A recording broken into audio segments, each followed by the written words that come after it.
Distance 33 की line में हमने कितना देखा था, जब आप डीपी बनाएंगे तो कितना 5 फीट का चैनल यूज किया जाएगा, 1525 mm होगा। क्लियर है ना भाई बात। आप जब डीपी बना रहे हैं तो भाई आपको 2 पोल लगाने पड़ेंगे, 2 फीट होल कर दिए, 2 पोल अपन ने लगा दिया। 2 पोल इरेक्ट करने के बाद आप क्या करेंगे, इसका टॉप चैनल ये लगा दीजिए, ये पूरा लगा दें यहाँ से यहाँ तक, ये इसका टॉप चैनल लगाइए।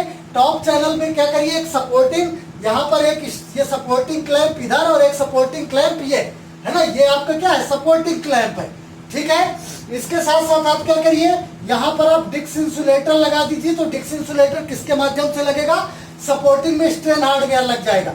इसी तरह से इधर इधर 3 आपके इधर लग जाएंगे डिक्स इंसुलेटर और 3 इधर लग जाएंगे। क्लियर है। इसके अलावा आप क्या करिए, हॉरिजॉन्टल एंड क्रॉस ब्रेसिंग आपको लगानी पड़ेगी।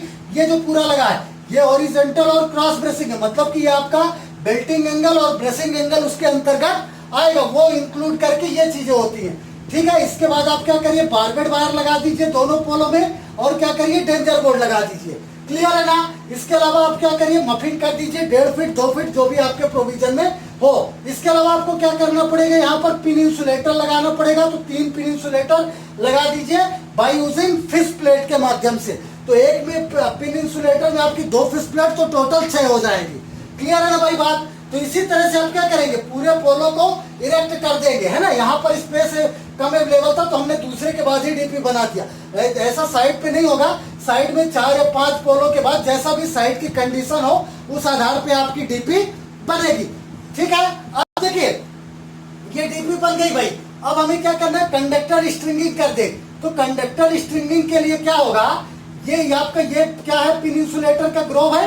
इस ग्रुप से होके एक कंडक्टर आपका ये जाएगा इसके लिए, इस ग्रुप से होके इस पिन इंसुलेटर के एक कंडक्टर ये जाएगा, और एक ये जो टॉप पे लगा हुआ है, टॉप क्लैंप पे पिन इंसुलेटर, उसके लिए टॉप पे ये जाएगा। ये यहाँ से इसको ऐसा टच करता हुआ नहीं जाएगा, जब आप साइड पे देखेंगे तो वो ऑलरेडी ऊपर अलग ही समझ में आ जाएगा। ठीक है, इसी तरह से आपका क्या होगा, एक इसके इससे इस डिक्स इंसुलेटर के, मतलब ये जो डीपी बनी है डिक्स इंसुलेटर के इस पॉइंट पे, इसी तरह से एक ये जो आपका यहाँ पर बना है पिन इंसुलेटर, इसके इससे होके इस वाले डिक्स के लिए, सेंटर के लिए, और ये जो साइड में है इससे इस डिक्स में कंडक्टर आपका चला जाएगा, इरेक्ट हो जाएगा। ठीक है, जाने का मतलब क्या, आपका इरेक्ट करेंगे जब आप, तो आपको इस तरह से इरेक्ट करना पड़ेगा। तो इस पोर्शन में क्या है, कंडक्टर जहां डीपी होगी एक पॉइंट पे एंड हो जाएगा, और ये दूसरा कंडक्टर क्या होगा, इसके ऐसा आएगा। लेकिन देखो अगर ये हम डायग्राम देखें तो ये तो क्या है, आगे एक कंडक्टर आपका एक पोल क्या है होना चाहिए था, तब आपकी ये पोजीशन ऐसी बनती सीधे, और देन फिर इसके बाद आता। लेकिन इस केस में क्या होगा, आपको यहाँ पर एक क्या लगाना पड़ेगा, यहाँ पर आपको क्या एक चैनल लगाना पड़ेगा। ठीक है ना, चैनल के माध्यम से आप क्या करेंगे, चैनल के माध्यम से आपको क्या करना पड़ेगा, conductor stringing cut point channel लगाइए, और उसके माध्यम से आपको क्या डिक्स इंसुलेटर लगा के कंडक्टर स्ट्रिंगिंग यहाँ से और यहाँ, क्योंकि ये ऐसा घूम के नहीं आएगा। ठीक है ना, ये अपन ने तो दिखाने के लिए ऐसा बना दिया है। तो यहाँ पर आप कट पॉइंट चैनल लगाएंगे, ये जब आपका ये ऊपर लगा होगा इसके नीचे, तो वो समझ में आ जाएगा। इसी तरह से आपका ये क्या है, कंडक्टर ये लग जाएगा, इसी तरह से ये लग जाएगा, ये पोल के उससे नहीं ऊपर ऊपर अलग ही समझ में आएगा, और इसी तरह से ये, फिर इसके लिए आपका ये, इसी तरह से दूसरे का आपका ये और ये।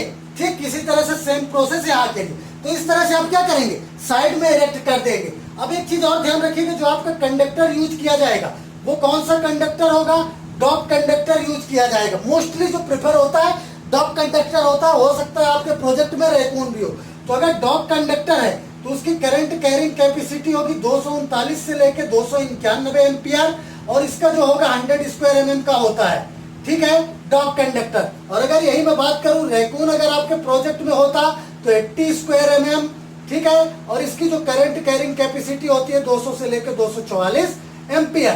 तो इस तरह से हम क्या कर सकते हैं, एक 33 kV की लाइन का अगर स्टे है तो स्टे भी लगा दीजिए, उसका पूरा ऐसा सीरीज आइटम आ जाएगा। तो इस तरह से गैल्वेनाइड, नट, वोल्ट, वाशर, जितना भी वो सब चीजें लगती है वो लगे। हमने क्या एक पूरा ये समझ लिया कि आखिर 33 kV की लाइन को इरेक्ट करना है तो वो कैसे कर सकते हैं। तो इस तरह से अपन कर सकते हैं। दोस्तों उम्मीद करता हूँ ये वीडियो आपके लिए कारगर साबित होगा। दोस्तों अगर इससे रिलेटेड कोई आपका क्वेश्चन हो तो आप कमेंट बॉक्स में जाके क्वेश्चन पूछ सकते हैं। दोस्तों उम्मीद करता हूँ ये वीडियो आपके लिए कारगर साबित होगा।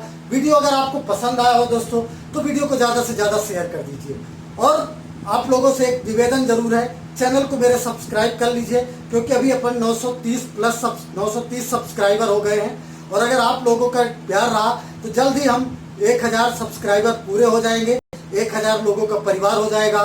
तो आप लोगों का पॉजिटिव रिस्पांस रहेगा। इसी उम्मीद के साथ एक बार पुनः आप सभी लोगों का तहे दिल से कोटि कोटि धन्यवाद।